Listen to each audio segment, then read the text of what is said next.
Hello! Thank you so much for tuning in to our channel. And tonight, I'm very excited to talk about one of the most requested video, which is about communication skills. So, whether kukuha po kayo ng CESO exam, magkakaroon po kayo ng presentation, maybe you're answering phone calls, or you're going to just have recitation in class, then this video is for you. So tonight po, I would like to define what communication skills is, what are their different types of communication skills, and more importantly, this will be focused on the six barometers or parameters you can use so that you'll be able to gauge whether you are an effective communicator or not. But of course, I will be giving you 6 tips to make it sure you'll be an effective oral communicator. So, bakit po ba ito yung topic na napili ko? Kasi po, bukod po sa nagre-request, according to 2018 survey po, in one of the websites that I've read, pasensya na po, nakalimutan ko po yung website, kunakunan, pero po, this is not mine. According to this website, in 2018 po, survey done by the NACE, or the National Association of Colleges and Employers, they found out that most employers really prefer employees that has a very good oral communication. So, ang ibig sabihin po nito, if you have oral communication skill, or you are effective in terms of oral communication or verbal communication, then most likely you'll be getting promoted, you'll be promoted kasi po this is the number one skill that most of the HR people would like you to have, and of course this is preferred by your supervisors and your managers. So if you'd like to impress your bosses, then it's a high time for you to hone your verbal communication skills. So what do I mean? We have 3 types po of communication skills. Number 1, we have the verbal or the oral communication. And number 2, we have the nonverbal. And number 3, we have the written communication. We'll be discussing in the future the 2 remaining communication skills. So tonight we'll be focusing on the verbal or oral communication skills. So there are actually 6 tips, or rather 1, 2, 3, 4, 5 tips that I would like to focus tonight. So number 1 po, we'll be discussing terms of clarity. So in terms of clarity, in terms of the way you pronounce words, especially the syllables and vowels, you have to have clarity. Bakit po ba importante yung clarity? Of course po, communication came from the Greek word kommunos. Ang ibig sabihin po is common, meaning you as the source and the receiver should have a common ground, or there should be a point of understanding. In other words, the reason that you communicate is primarily to be understood. In other words, you might be mumbling a lot of words, but unless you are understood, then they're saying that communication might not have taken place. Of course, there is still argument on that. Nonetheless, most people or most experts argue or believe that you have to be understood by your listener or by your audience. So again, communication do exist so that you'll be understood. In other words, kahit po ikaw ay nasa television, disc jockey, whether you are doing your presentation, you're answering phone call, or you are sending a message via the phone, then you should be understood. Okay? As a matter of fact, when we really define communication skills, most of the references would say that communication skills is the ability to send and receive information effectively. And once we're the ones giving directions, information, number 1 requirement is for you to have clear message. And once you're using po English as a language, like Tagalog po, na bihira po ang ating mahabang vowels like a, e, i, o. Most of the vowels po in the English language are elongated. So for example po, sa atin po, sa kanila po, for example, ang A po nila, you know for a fact that we have, okay, say, may, day. You have to smile a bit have to smile a lot rather for you to articulate the A sound. Say, may. And then the E also is elongated. So if you have EA and double E as a spelling, like beats, B-A-E-A-T, and also feet, F-E-E-T, E-A and E-E usually have a long vowel that will be sounding like a long E, like beat, meet, seat, take your seat. And then you also have double E like feet. Okay, that will be also elongated, and that will be a long E. Also a long I, we have a long I like might, sight, fight. So that's a long I. And an O, we have the so, no, go. And also double O or the U, which is afternoon, noon, is also elongated. So sa kanila po, they have a lot of vowels that should be elongated. Bakit po? For example po, yung word na live and leave, they have the totally different meaning. So for example po, I would like to live with you. It means together, live be together. And the other ones, I would like to leave you. Iiwanan kita. So the short one will be, I would like to be with you, to live with you. While the other one is, I would like to leave you. Or in Tagalog, iiwanan na kita. So just for you not elongating the E would contradict or will create a different message. So yung isa po, togetherness. Yung isa naman po ay separation. And the only thing that would be different is the vowel sound, the shortness of the sound, and the elongation of the sound. So, for English language po, if you're going to use English as your language in the corporate setup, it's better that you kind of articulate your vowels. Okay? So, hindi po siya pagiging maarte kasi po, importante siya for you to be able to let them know of your message or to give them the right information. Next example po, if you're telling the benefit of the product, so it's important that they would understand the vowels and the consonants. In terms of consonants naman po, it's very important that you don't drop the last letter. So for example po, instead of saying sing, some of us might be saying sin. So sing, kumanta, and sin, kasalanan.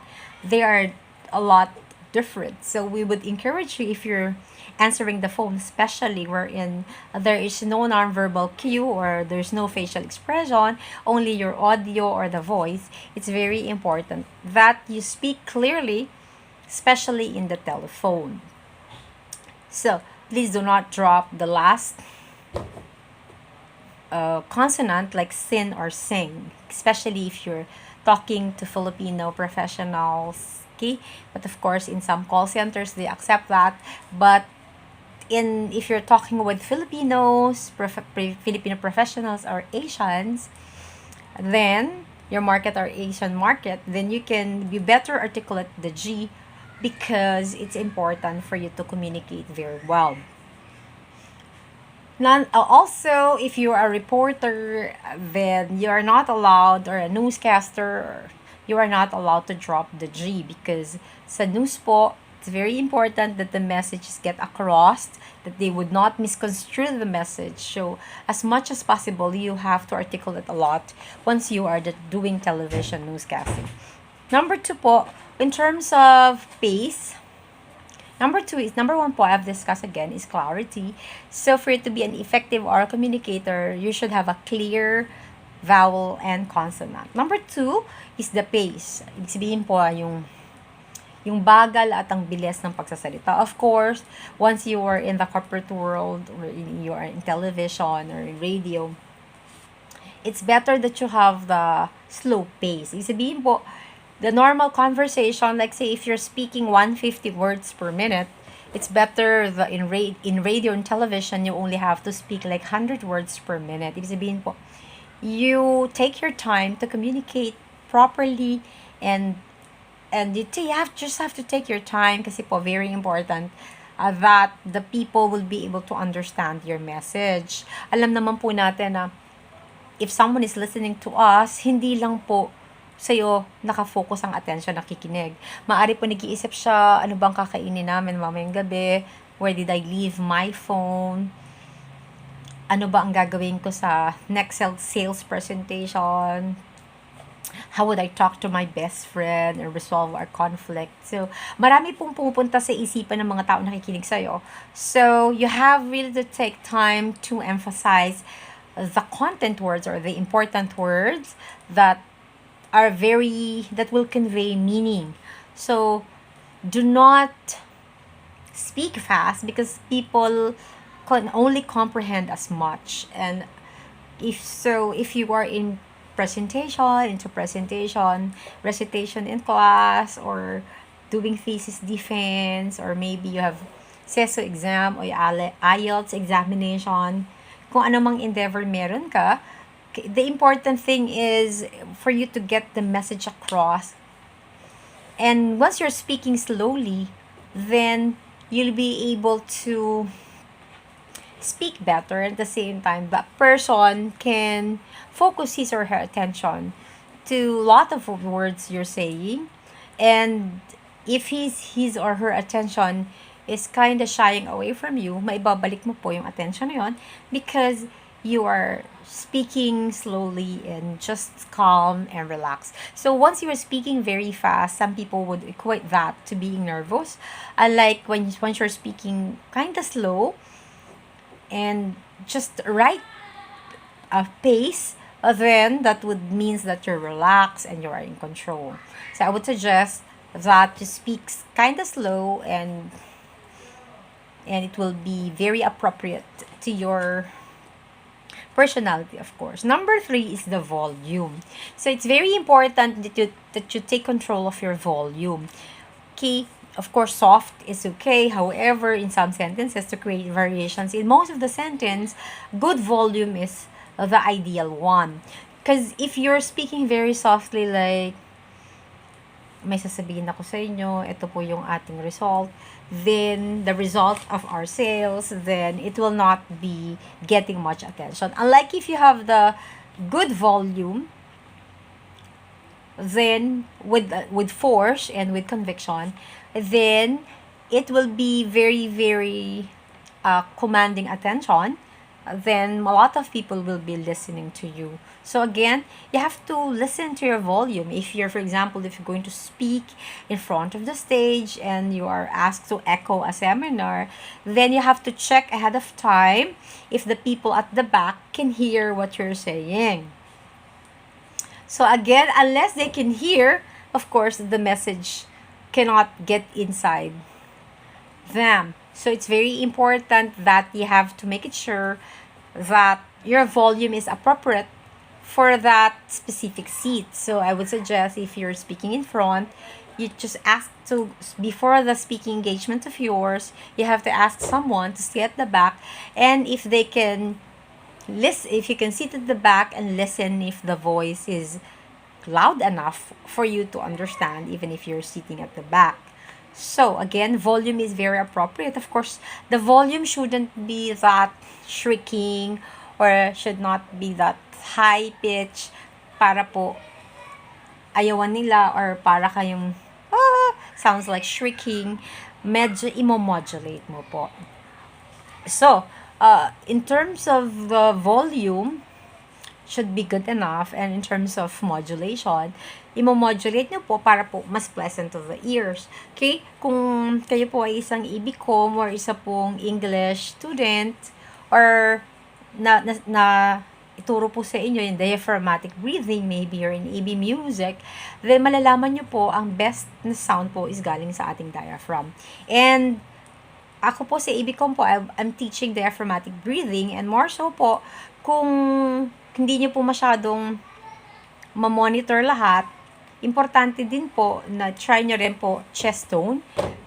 Hello, hello.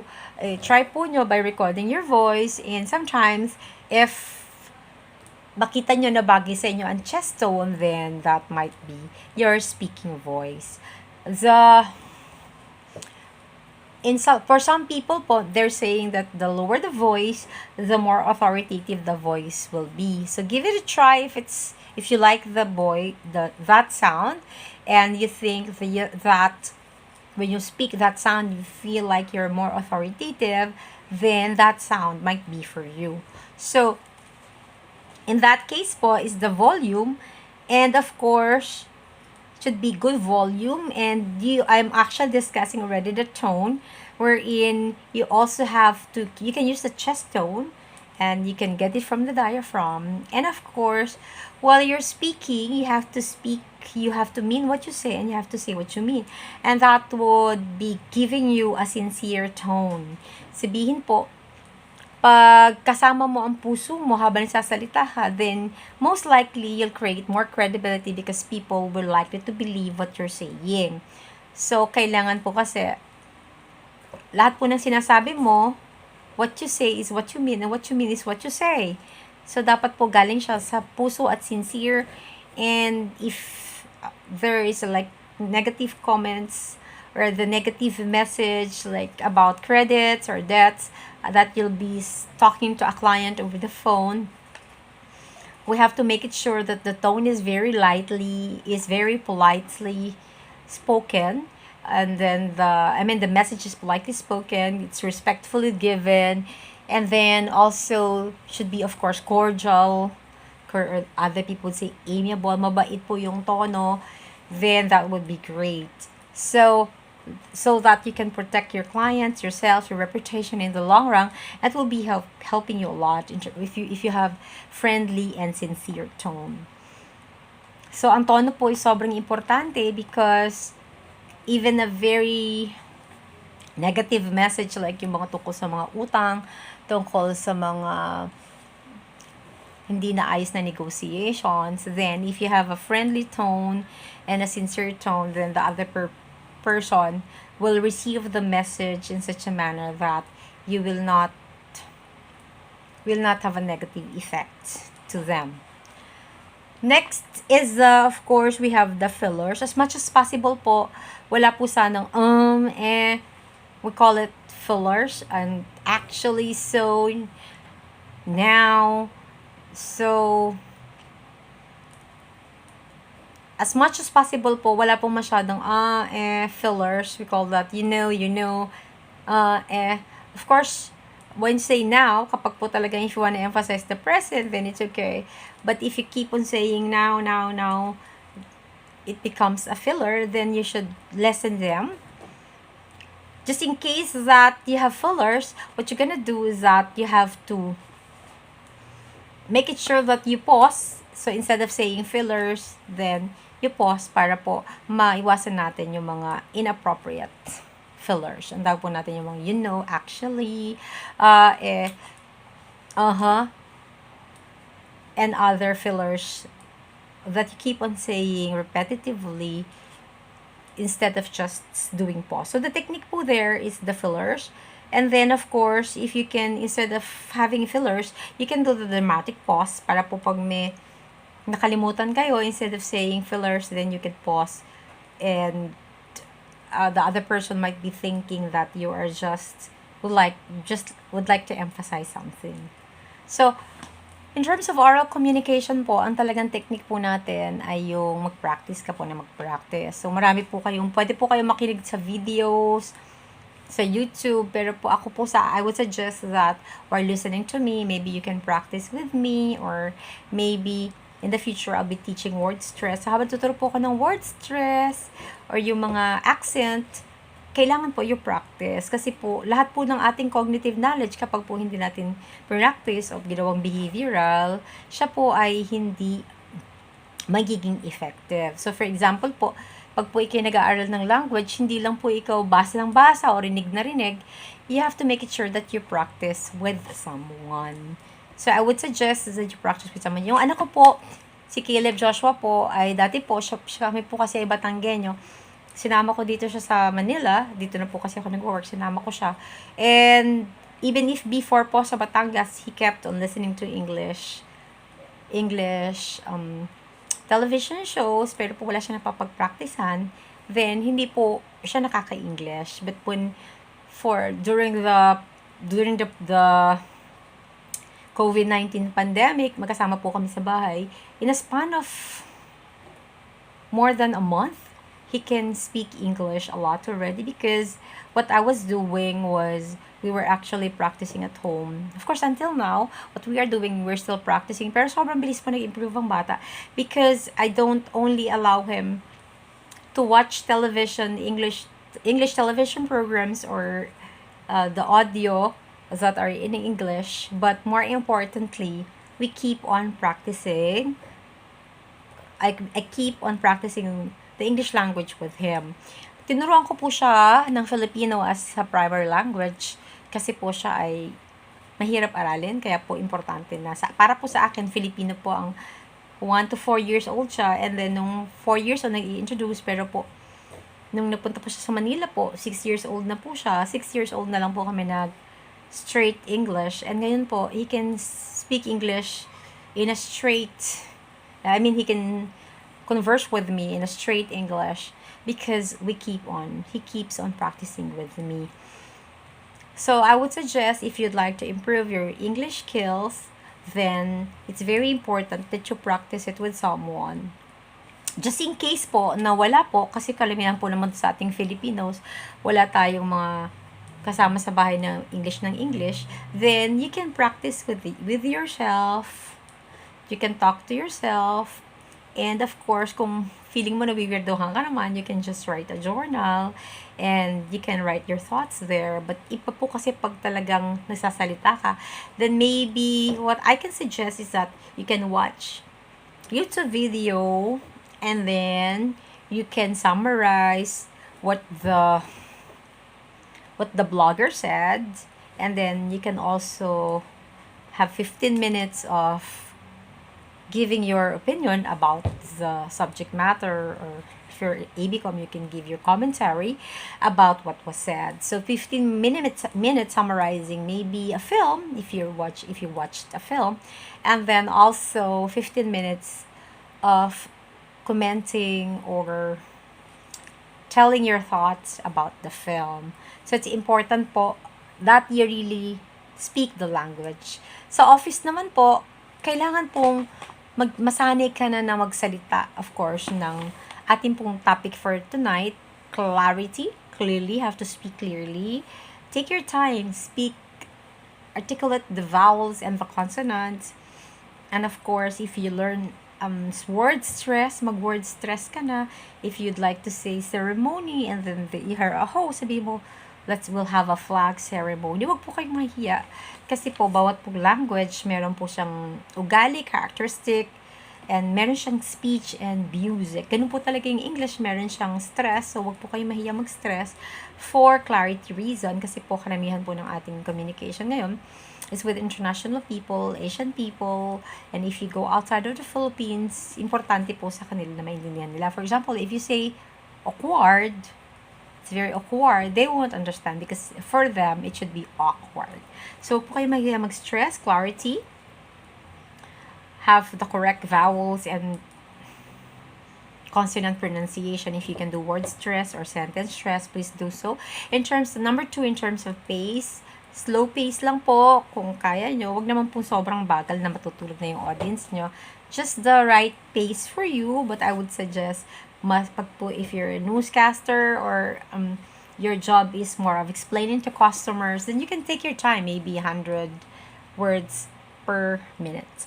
And then the volume, I would suggest if you could have just a good volume, hindi masyadong maingay, hindi po masyadong mahina, just the volume that will be very pleasant to the ears, but of course, it should be audible. Kailangan po naririnig. Kasi sayang naman po, ang gaganda ng ating mga sinasabi kung hindi po siya naririnig. Number 4 po is the tone. It should be friendly. Okay, it should be very friendly. You should be sincere. Okay, but of course, if you're in radio and television, your voice should be authoritative. So, everything po is in context. When you say in context po, communication is contextual. Sabihin po, bawat communication po ay mayroong objective, meron pong expectation ang source sa receiver at ang receiver sa source. So, lagi pong communication should be taken in context. So, may iba po kasi ang tono kapag disc jockey, conversational, kapag call center, conversational. Slang words sometimes are allowed, and hey, dude, sometimes it's allowed in clients, of course. May mga clients naman po na sobrang formal, then you might be advised not to speak in that tone. But in general, you are not really super discouraged not to talk in conversational words like hey, or maybe you can say some words like wanna, gonna, gotcha. Unlike once you are in newscasting or radio newscaster, it is highly discouraged. Okay? But of course, in some call centers, they would say that you have to mirror your clients. Pag po medyo formal, formal ka rin, semi-formal, semi-formal din. And then it depends on where the states they are from. But of course, in call centers, they would suggest that if you follow standard English wherein they are trained to reduce their accents or reduce the Filipino accents. But in the Philippines po, I would suggest the most important thing is not to be conscious of your accent. Ang importante po ay naiintindihan kayo. That you have a very, of course, very clear message, a very slow pace as much as possible. Not very slow, but just the right pace for me to correct myself. Good volume, sincere and friendly tone, of course, no fillers. So, in terms, again po, I would like to repeat the 5 parameters you'll have for you to know or for you to rate yourself if you have very good or effective communication are the 5. Clarity. Do you say your message clearly? You have the right or the correct vowels, consonants, word stress, sentence stress. Number 2 is the pace. Tama ba yung pace? Okay, hindi po sobrang bilis that your message will be misconstrued. The volume should be good volume, naririnig, hindi soft, such a manner na may misinterpret na parang you're not in the boardroom but rather in the bedroom. So the volume should be very good. The tone should be friendly and sincere. Unless you're a newscaster, you can have an authoritative voice. And of course, no fillers so that they will not be bothered by your fillers, by and other expressions that might be hindering them while listening to you by having inappropriate fillers. Anyway, I hope I've taught you a lot tonight. If you have requests, please put it in the comments below so that I can do my best to produce the video for you. And if you have suggestions, you can write this also in the comments, or you can send your message at my Facebook Messenger with the baby Cynthia Dean Didal. Okay, maybe I'm put that one so that you can give me message in my messenger. Anyway, I have some free tutorials po every Saturday. Okay, I can teach a tutorial 1 hour, but my schedule is just limited. So Saturday 2 to 3 and 3 to 4. Though I have 2 hours of tutorial, ibig sabihin po 1 hour for every person. Okay? So 2, 2T, and 3 to 4, 1, 2, 2. So, pag English related po, communication related, ABCOM related po. So, I can help you then. Do not hesitate to give me a message. So, okay, that's a good thing po of being an ABCOM and English. So, ang undergrad ko po kasi, or when I was in college, ay Mass Comm. Ang master's degree ko po sa UP Diliman po ay Broadcast Comm. So, English, and also mga PhD ko po, I have some units in the UP Diliman din po. Okay? English Studies, major in, my PhD is in English Studies, major in language. I had some units there. And meron din po akong some units in linguistics at the Philippine Normal University naman po. I didn't finish both, but I have learned a lot from those PhD degrees.